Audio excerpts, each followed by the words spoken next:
2025 has been a year for sure. There's a lot of controversies. There's been a lot of drama related to the idol community. Before I begin, hi, I'm KT, I'm Black Star Idol, and I am a former member of Starburst Idols. And do not mind the claw clip, I don't have a microphone. But we're going to start at the beginning of 2025 as the new year approaches. Oh, 1, 2, 3, let's go!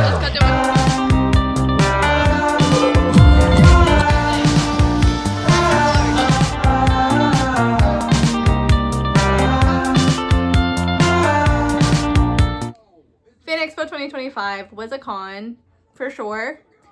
I only went to Fanexpo because of my previous idol group. We were going to perform a hallway showcase. Now, to give you some reference, I live in Southern Ohio, and where I am located, it's about a 3-hour drive. I would not have made it up there if it wasn't for this previous idol group. So, me and my friend and my sister all made the trek to Fanexpo. It was a long one, for sure. There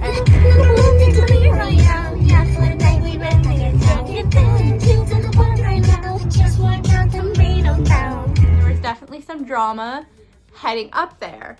None of us really wanted to go because it was 3 hours away from us and we're all Southern Ohio. But we sucked it up for the team. We get there and we're only gonna stay one night. So technically 2 days, one night, and then we leave the next day. We get there, we walk around the con floor where we did not really get to walk around much. I don't think I bought anything. Or no, I bought one thing, I bought my happy plushie. And then we were rushed away so we could practice our dances. We did, I wanna say 6 dances, I think. And we had to run through them all again, which we did. Basically the whole con day. I think it was like Friday. And then as soon as that was over, we rushed to go to our pictures, our photographer, who was amazing. And so after that, we all go back to the Airbnb. Nothing much happens until my friends and my sister went to go get pizza, and my friend Catalina and I are locked out. We're locked out. Oopsies. With an iron on in there. Oopsies. But we got pizza. Yeah. God. We get locked out of the Airbnb until they get back and we're just sitting there. It was a show. Fast forward, we are at the con the next day for our showcase and we get our shirts. Yay, yay. And it wasn't really too much of an eventful con. We did our showcase, and then me and my friends and my sister left, making our 3-hour trek back to Southern Ohio. Now, I won't really get into the drama that happened there. I feel like everyone pretty much knows that group and the track record. So we're gonna go ahead and move on to Matsuri 2025 that I attended alone. So I attended Matsuri 2025 alone. That's the first con I've attended alone ever, I think. I've been going to cons since 2020 and I've always had someone with me, and it was a show. So I was performing for the first time by myself at the Starlight Festival. It was my debut and I decided to do a K-pop dance, Whiplash. I am a J-pop idol. I didn't do K-pop, but I started to grow resentment towards J-pop. I worked through that and I love J-pop now, but it was because of my former idol group. So I arrive and I walk around alone. Not much happened. Not at all. I walked around for a while. Please ignore my dog. And then it's the Starlight Festival. I was performing one duo dance with my beautiful friend Kyler, who stepped in for my sister and performed Happy Synthesizer. And then I performed Whiplash. Happy Synthesizer went off okay. We did not practice together, but it was all for fun. Then comes my performance. I started learning the dance a week before the con, which is a big no-no, because I did that with J-pop dances, and I was perfectly fine, because the J-pop dances I was learning was easier. I underestimated K-pop. So I get up on stage, and the beginning sequence of Whiplash starts playing, and I freeze, and I forget everything. Everything. Now, I grew up watching Dance Moms, and you don't run off stage. You keep dancing and you keep making stuff up. I ran off stage. JoJo! Have you learned nothing? It was my first time performing, and I was scared, and I ran off stage. And so my lovely friend and the people running the panel made sure that I was okay. And I was so embarrassed because, oh, I'm that one idol who ran off the stage crying. Oh no, like, and they kept going. And then I was given the opportunity to go back up on stage. So my friend Kyler took me out into the hallway. We ran my dance one more time, and then I went back up. It was not a perfect dance whatsoever because I forgot it again, but Abby Lee Miller in my head was just screaming, keep going. And so Abby, I did. I kept going, and I finished my dance petrified. But the audience was so lovely, and afterwards they had a autograph. You got to get autographs from the idols that performed, and someone asked for my autograph, and that definitely made my day. And then I wandered around the hall, the convention hall, by myself until 2 in the morning. I was adopted into the K-pop random dance panel, where I just sat there and I watched because I didn't know very many K-pop dances at the time. And then afterwards, I think about 1 a.m., the J-pop panel started, and that's where I shone. But I didn't stay at it long.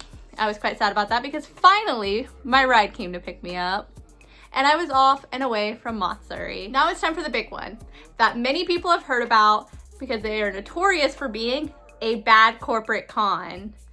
GalaxyCon 2025.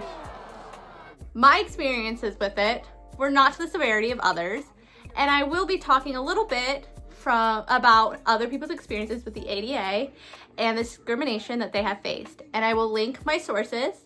A lot of this is coming from Lee Leaf. I'm taking a lot of what they said from theirs, and I also did a little bit of my own research, but I will tag them in the comments below, or the bio below. Let's jump in. I arrived to GalaxyCon 2025 on Sunday, notoriously the least busiest day for cons, and I went with my sister, V. We were performing in the Masquerade together. We were debuting under our duo group, Avalis Duo, for the first time. So we arrive, and we go through the first checkpoints, which is the metal detectors. Now, I've been told they really aren't metal detectors. They just scan what's in people's bags and stuff, and then if they see something that looks like it could be a weapon of some sort, it's flagged, and then they go through your stuff. So as soon as we walk in, I am flagged. And so I step aside, I give them my bag. Here's what kind of threw me off a little bit, but I didn't pay much attention to it since I first walked into the convention. All they did was they opened my bag, looked inside, asked what I had, and I was like, oh, they might be my hair cutting scissors. That might be what's setting them off, because I was under the impression that it was going off for metal stuff. And they're like, oh, okay, closed it up, and we were on our way. I'll have more problems with the security and the metal detectors later on in this video. So we go to registration and we get registered. Nothing went wrong there. It was Sunday, so the lines were not that long. But ding, ding, ding, that wasn't the case the first 2 days of the convention. So I have heard and I have seen. The lines were wrapped around. There were so many people, and from what I heard, there was no ADA line. They had VIP, and then they had the other lines, and please correct me if I am wrong. So that left people who were unable to stand for long periods of time standing in line and getting trampled, or, the fear of being trampled. Now, I don't want to talk over these people because I was not there to see it, and I'm able-bodied. But to shed light on the situation, I just wanted to make it a segment in my blog, or my blog. Meow, meow, meow, meow. After we registered, we sat down, we got everything all together, and we went to Artist Alley. The only good thing I have to say about Artist Alley is that I did not almost get crowd crushed like last year. But for it being Sunday of the con, you could tell that the tickets were oversold. They were selling them all throughout the weekend, and there were too many people there. Me and my sister had a hard time walking around, and again, we're able-bodied, so I cannot imagine what it's like for someone in a wheelchair or, you know, just someone who is not able-bodied trying to navigate through that. It was a mess. So the rest of the con, after we walked through Artist Alley, wasn't that interesting. We hung out with some friends, and that was pretty fun. You should check out my GalaxyCon vlog. But there wasn't very many panels for us to go to like there was at Matsuri. That's how I stayed busy, was that I was just always in a panel. So we were kind of just left walking around and waiting. We went to registration for the masquerade and was violently jump scared. We were standing waiting for them to notice us. Probably should have said something. I don't think we said anything loud enough. And this cosplayer, who is like very tall, like on stilts or something, appears behind us. And I look and I turn around and I scream.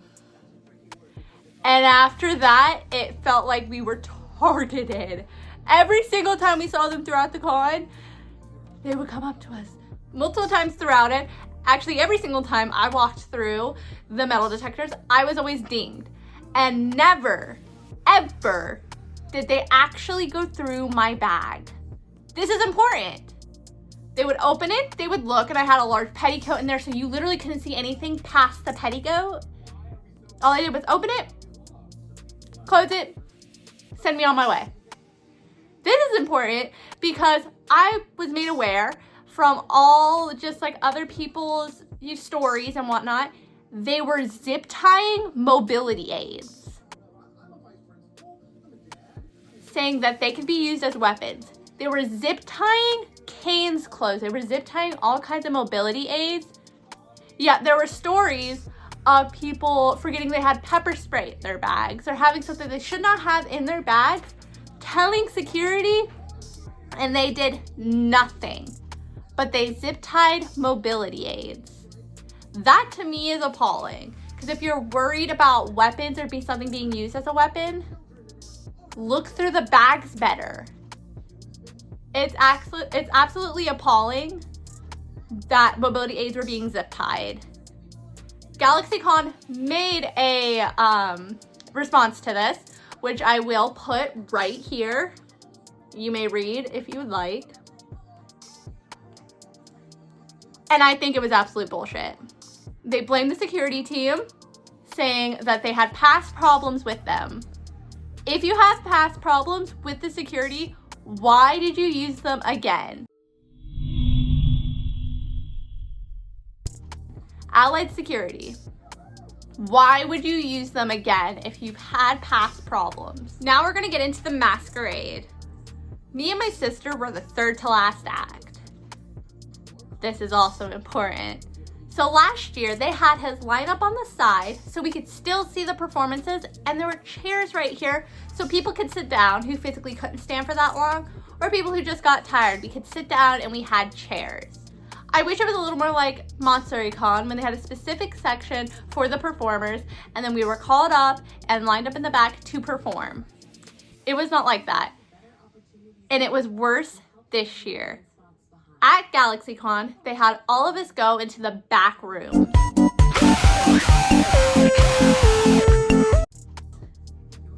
I'm not even kidding. The back rooms. Where we stood or had to sit on the floor for, I want to say, an hour or so, especially for us in the back. We were back there for a while. I was very fortunate enough to have my sister and then another amazing, wonderful cosplayer where we played Project Sekai. But the line would start and move and then stop abruptly very quickly. This is a problem because there was nowhere for people who had mobility issues to sit. If they sat on the floor, most of them had troubles getting back up. I witnessed this firsthand with the people in front of me. They said they would provide chairs, yet they had no one to help them move their chairs throughout the line, and often the chairs were lost. Another problem I had was that there was no water. From what I heard from other competitors, they had water for the first few performers and then they ran out. So by the time they got to the last bit of performance, I don't know exactly when they ran out. I just know that more than half of the performers did not get water. I was actively backstage, about to go on, and I felt my throat closing up. Stage fright, everyone gets it. But there was no water, not before we got on stage and not after we got on stage, off stage. That is completely unacceptable. All of this is completely unacceptable. I don't understand what went wrong. I do actually. It's big corporations. It is these big corporation cons and them thinking that they can jack up the prices and then shit on everyone there. They did not care about the ADA guidelines. They did not care about the safety of their attendees. They cared about quick money grabs.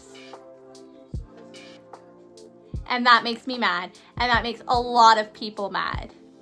GalaxyCon, do better. In 2025, to sum it up, I have lost friends. I have gained friends. It has been a rough year. You cannot pay me to do this year again. There was drama, specifically the idol community is getting very toxic to the point that recently I have been taking myself out of it. I am growing chronically offline.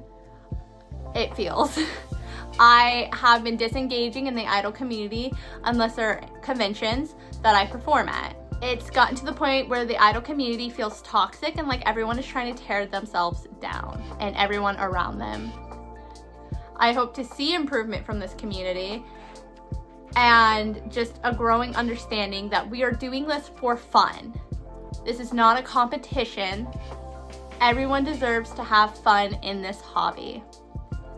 I've been through my own personal struggles with my previous idol group, along with some old friends, and this, that, and the other. I'm glad to say now that I am not in any drama and that I am happy. And I am ready for 2025 to be over and to start 2026. If you guys liked this commentary video, please give it a thumbs up and a subscribe. And if you want more like this, comment down below. And I appreciate each and every one of you. And in the comments, tell me how your 2025 went. I hope to see you later, and good night.